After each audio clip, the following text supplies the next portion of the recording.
Merci Wassila, merci chère audience de participer cette belle matinée. On va tout de suite enchaîner pour rester sur le timing qu'on s'était fixé et inviter donc nos prochains intervenants à nous rejoindre sur scène pour ce dialogue qui aura pour thématique finalement vision et adaptation. Comment réinventer les modèles d'entreprise. Et pour ça, j'ai le plaisir d'accueillir d'abord Sophia Harouchi, Regional Lead du cabinet Utopies. Bienvenue Sophia, installez-vous. Et également, bien sûr, Mehdi Barada, président cofondateur d'AgroNotice, qui vont tous les deux nous parler de cette thématique, comment est-ce qu'on réinvente les modèles d'entreprise en 2025. Le thème est à vous. Mesdames et messieurs, je vais vous inviter, si vous le permettez, de vous réinstaller pour écouter ce dialogue. Et pour ceux qui désirent profiter du service, ce sera par là. Merci. On continue, s'il vous plaît. Nous avons notre dialogue là. Est-ce que vous voulez bien vous asseoir ? Salwa, Mohamedou, Mehdi, s'il vous plaît, asseyez-vous. On a notre dialogue qui continue, ce n'est pas fini. Allez, écoutez là-bas. Okay. Sophia, Mehdi, tu vas te présenter, c'est bon ? 1, 2. Ça fonctionne ? Ouais. Oui, non. Oui. C'est pas grave. Oui, ça écoute, hein, ils arrivent. Okay. Ils reviennent. Okay. S'il vous plaît, nous démarrons l'atelier, nous démarrons le dialogue entre Sophia Harouchi et Mehdi Barada. Vas-y. Voilà. Bonjour. Vas-y. Ouais, on y va, on démarre. Vas-y. ouais, bonjour à tous. Donc, on va parler maintenant, après avoir posé le cadre avec les invités précédents, on va parler des différents modèles économiques qui existent pour repenser les modèles traditionnels. Et avec nous, Mehdi Barada, qui a réalisé des choses extraordinaires dans 2 entreprises qu'il a dirigées, dont une qu'il a créée. Donc, juste un petit passage sur le premier modèle qu'on ne va pas aborder de manière approfondie. Et pour rappeler qu'un des premiers modèles qui a surgi depuis cette dernière décennie, c'est le modèle des plateformes, qui est donc basé sur la mise en relation à travers une plateforme technologique entre une société, entre plutôt des indépendants et des utilisateurs finaux. Donc, c'est ce que l'on retrouve au Maroc à travers Glovo, Carim, etc. Et donc, qui apporte une certaine flexibilité dans le travail. Donc, ce sont des indépendants qui parfois choisissent cette façon de travailler, mais qui parfois la subissent. Et donc, avec tous les écueils que ça implique en termes de protection sociale et de précarité de l'emploi.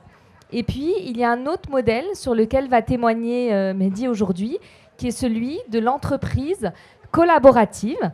Alors, Mehdi il y a près de 20 ans, a intégré, après une brillante carrière chez Rothschild, a intégré la société Biscuit International, qui à l'époque était, de ce que j'ai compris, plutôt en difficulté. Et donc, c'est à travers ce passage d'une structure traditionnelle à une entreprise collaborative que Mehdi a réussi à relever le challenge de redresser cette entreprise qui a eu de très brillants résultats. Donc, sans plus attendre, on va écouter Mehdi sur cette expérience. Bonjour à tous. Je vais essayer de partager avec vous mon témoignage, qui est avant tout un témoignage. C'est mon système de croyance. Et donc, c'est vrai que il y a 20 ans, j'étais confronté à la première fois à l'exercice du pouvoir. Et pour moi, l'intérêt du pouvoir, ce n'est pas les privilèges qu'il apporte, mais c'est la capacité d'agir qu'il donne.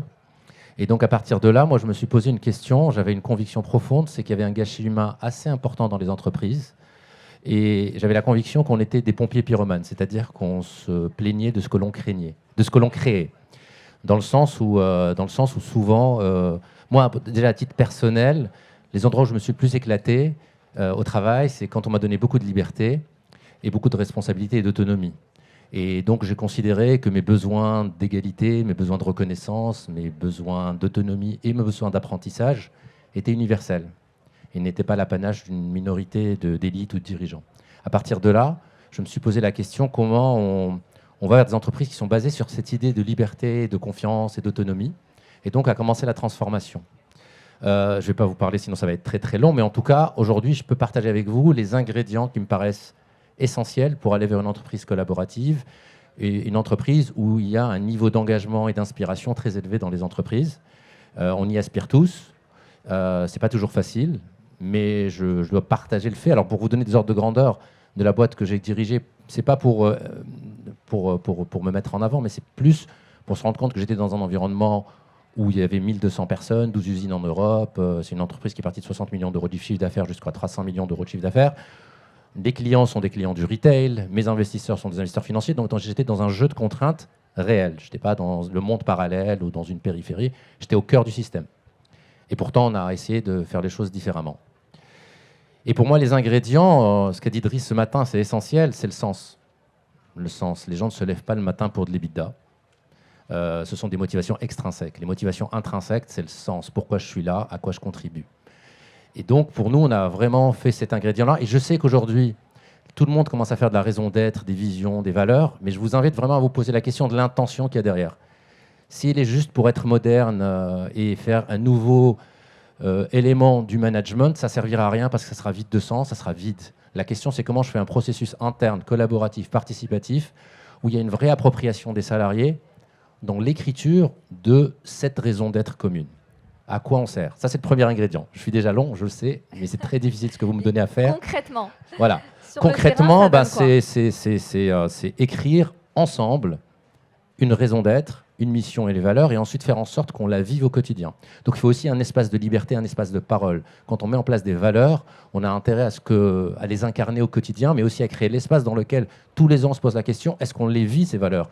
Donc c'est aussi des espaces de discussion et de dialogue qui sont ouverts, et avec l'humilité de savoir que c'est très dur d'être congruent et d'être donc en phase avec ces valeurs-là. Mais pour autant, il faut aussi accepter la vulnérabilité du leader qui a une bonne intention, mais qui n'est pas toujours en adéquation avec ces valeurs-là. Mais l'enjeu, c'est la confiance sur l'intention qui est portée sur ces valeurs et sur cette raison d'être. Ça, c'est le premier ingrédient.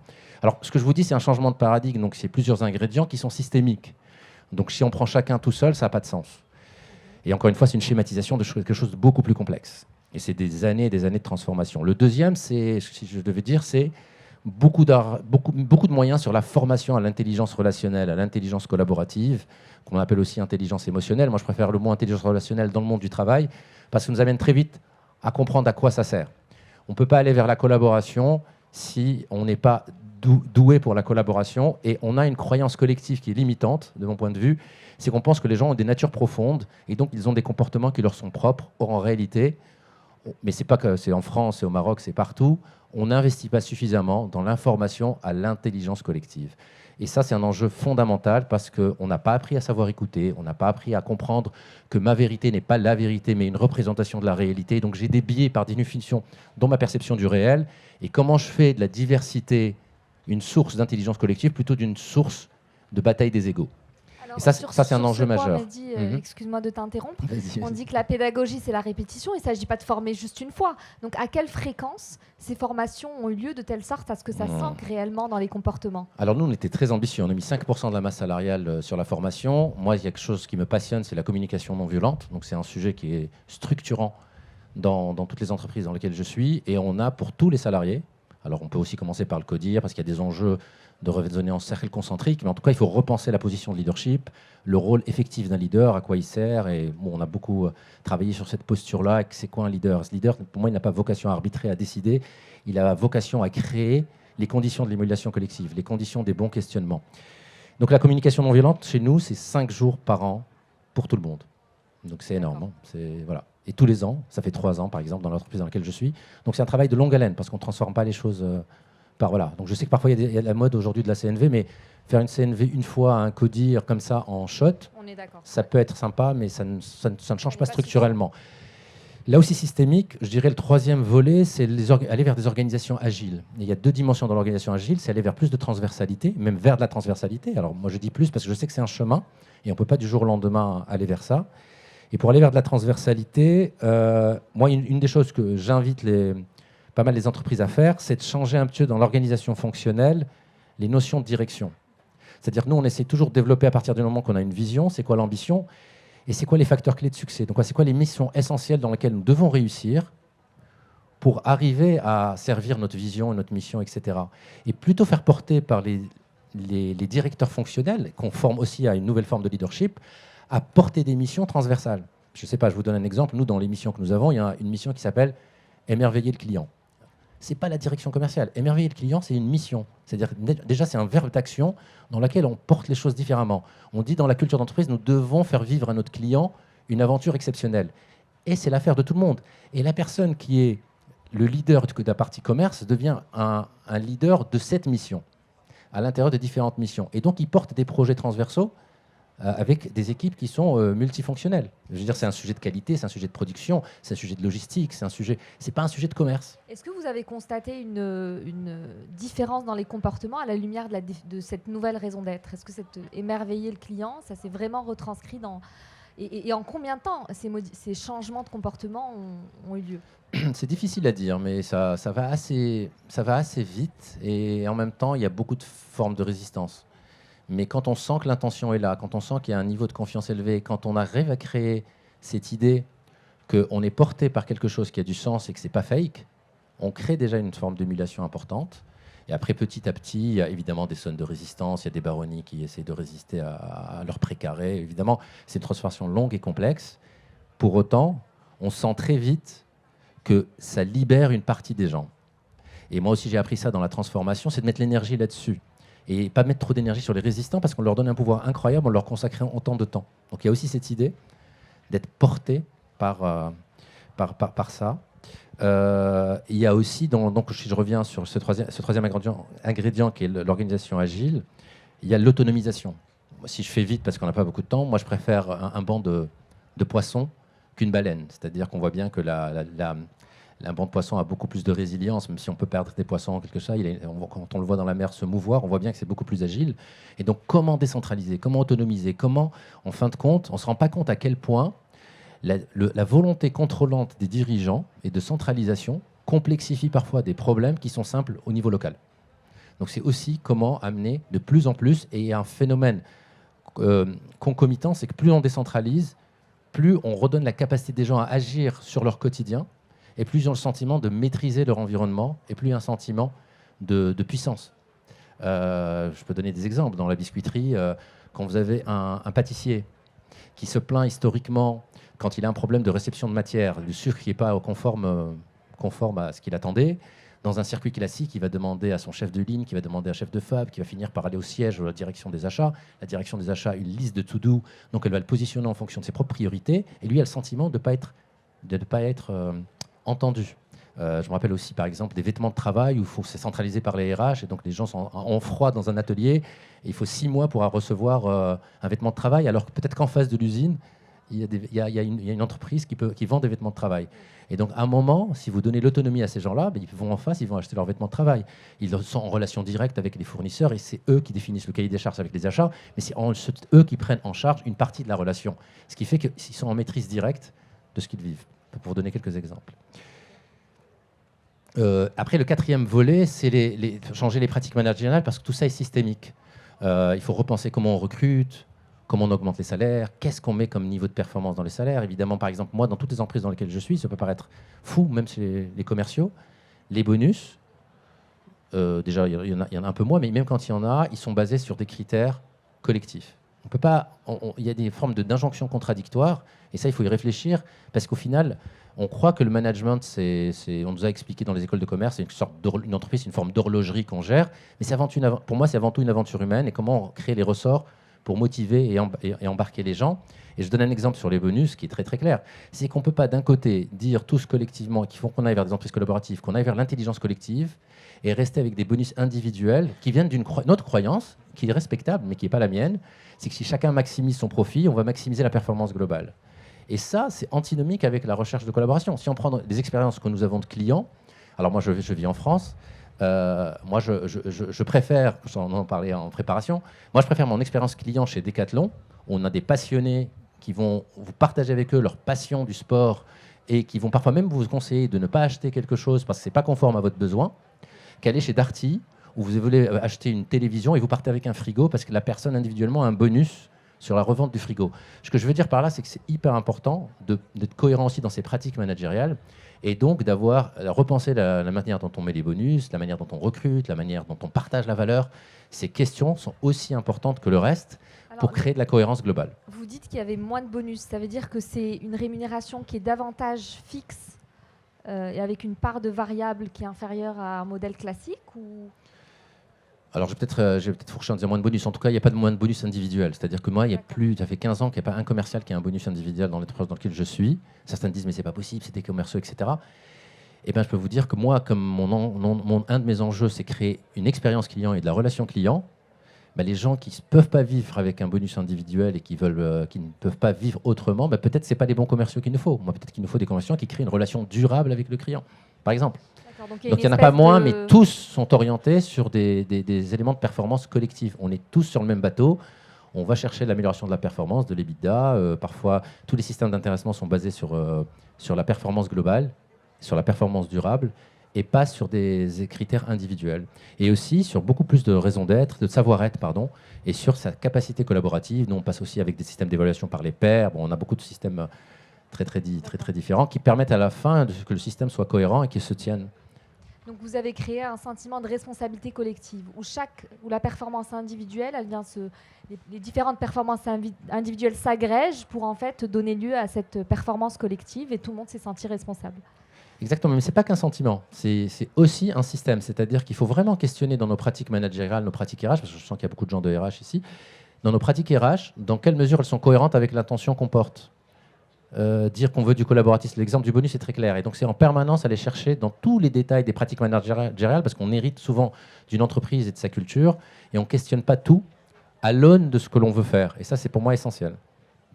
Et donc il y a aussi le système politique, si je peux parler de l'entreprise, qui bouge. Et c'est très important. Comme par exemple l'évaluation par les pairs, c'est un enjeu majeur. C'est pas obligatoire, encore une fois, c'est un chemin long, et je ne dis pas qu'il faut faire tout ça, mais je dis qu'il faut réfléchir à cette cohérence. Sinon, on met les gens en injonction contradictoire. Moi, il y a un exemple qui me vient, qui est physique, qui est celui des espaces de travail ouverts. Là où ça fonctionne, par exemple, nous, on l'a toujours fait en faisant participer les gens, en disant que c'est quoi le vivre ensemble, c'est quoi les valeurs que nous portons, donc dans quel espace de travail nous voulons vivre ensemble pour collaborer. Et émerge un espace de travail lié à un travail collectif. Aujourd'hui, il y a la mode des open space.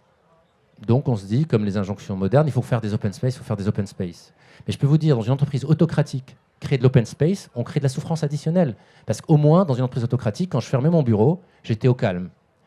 Être en open space dans un système contrôlant, ça peut être une violence additionnelle. Alors qu'être dans un open space, dans une entreprise horizontale et collaborative, c'est un espace nouveau de travail qui est expert et émancipateur. C'est juste pour comprendre qu'il y a une différence entre la matérialisation de ce que l'on fait et le chemin et le processus d'appropriation et la cohérence avec la culture vers laquelle on veut aller. Alors justement, vous parlez d'horizontalité, donc ça fait partie des ingrédients également que vous avez pu actionner ? Oui, clairement. Il y a une horizontalisation très forte de l'entreprise, une réduction des strates hiérarchiques et repenser la posture de leadership, c'est fondamental. C'est-à-dire qu'il reste des positions de leader, mais elles ont des fonctions différentes. Elles sont plus des fonctions d'animation, des fonctions d'accompagnement, des fonctions de... Voilà. Très bien. Donc, vous ne vous êtes pas contenté de cette belle aventure. Vous avez ensuite créé la start-up Agronutrice, qui depuis n'est plus vraiment une start-up, qui est une entreprise que vous allez présenter. Et donc là, c'était partir d'une feuille blanche finalement et faire les choses, non pas transformer, mais faire les choses à votre manière. Donc, créer une entreprise collaborative from scratch. Et la particularité d'Agronutrice, c'est qu'elle est devenue ensuite société à mission, puis entreprise certifiée Bicorp. Alors, la société à mission, c'est un cadre juridique légal dont vous avez peut-être entendu parler à travers la loi Pacte récente en France, mais qui existait au préalable dans d'autres pays, dans 35 États aux États-Unis, mais également en Italie, dans d'autres pays, même des pays en voie de développement tels que la Colombie. Et donc ça permet de poser le cap, d'inscrire en fait sa raison d'être dans ses statuts. Et en France, en fait, la loi prévoit d'avoir un comité de mission et d'avoir un audit en fait d'un organisme tiers indépendant qui vient auditer l'entreprise et ce comité de mission et s'assurer en fait que l'entreprise continue d'opérer en faveur de la mission qu'elle s'est fixée dans ses statuts, et des objectifs sociaux et environnementaux qu'elle s'est fixés dans ses statuts. Et donc, Agronutris a embrassé ce nouveau statut légal, mais pas que, puisque vous avez aussi été certifié Bicorp, vous nous en parlerez. Donc, Bicorp est un label RSE international qui a été créé en 2006 aux États-Unis, au départ par quelques entrepreneurs qui souhaitaient en fait protéger leur entreprise d'un changement d'actionnaire qui irait à l'opposé de la mission qui s'était définie.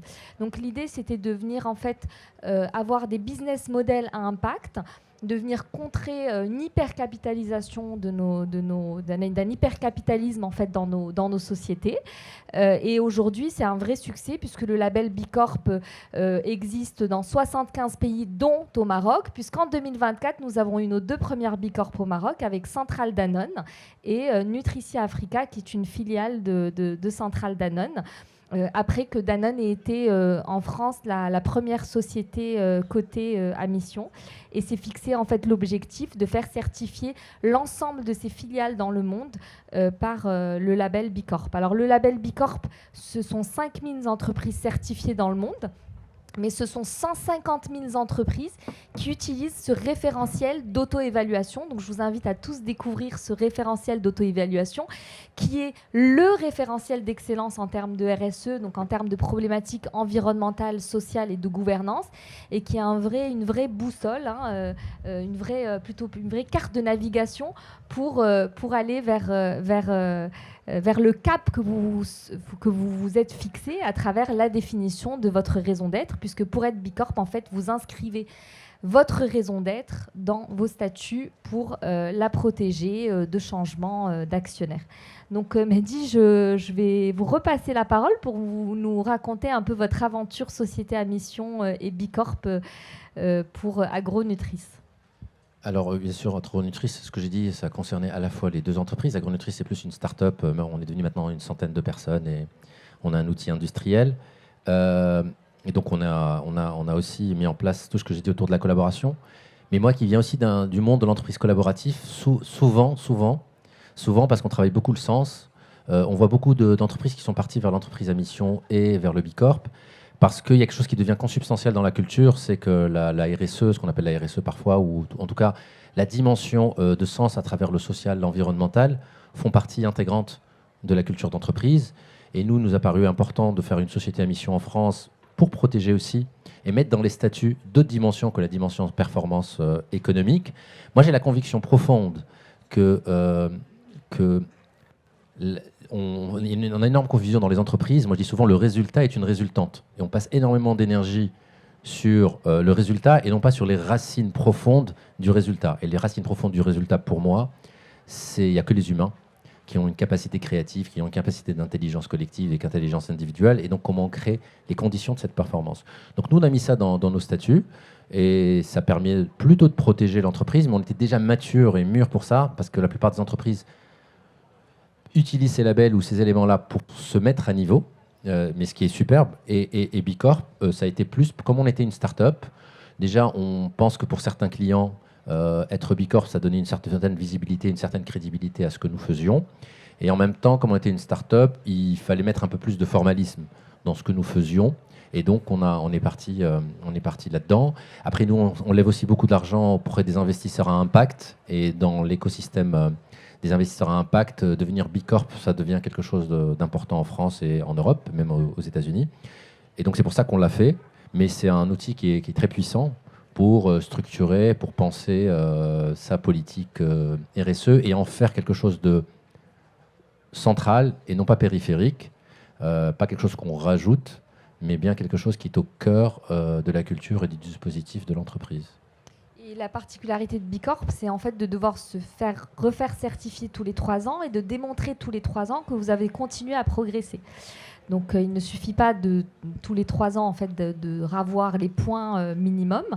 Et le label est en cours de refonte. Enfin, la nouvelle version vient de sortir pour un niveau d'exigence encore plus élevé que par le passé, puisqu'aujourd'hui on doit pouvoir avoir un socle minimum sur toutes les thématiques. Donc on ne peut pas être uniquement très bon en environnement et pas très bon en social. Il n'y a plus de compensation des thématiques l'une avec l'autre.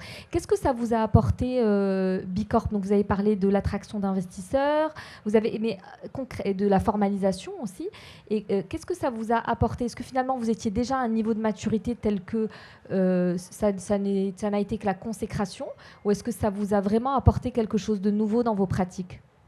Non, pour être honnête, nous, ça a été plutôt un enjeu de formalisation et un enjeu de traction.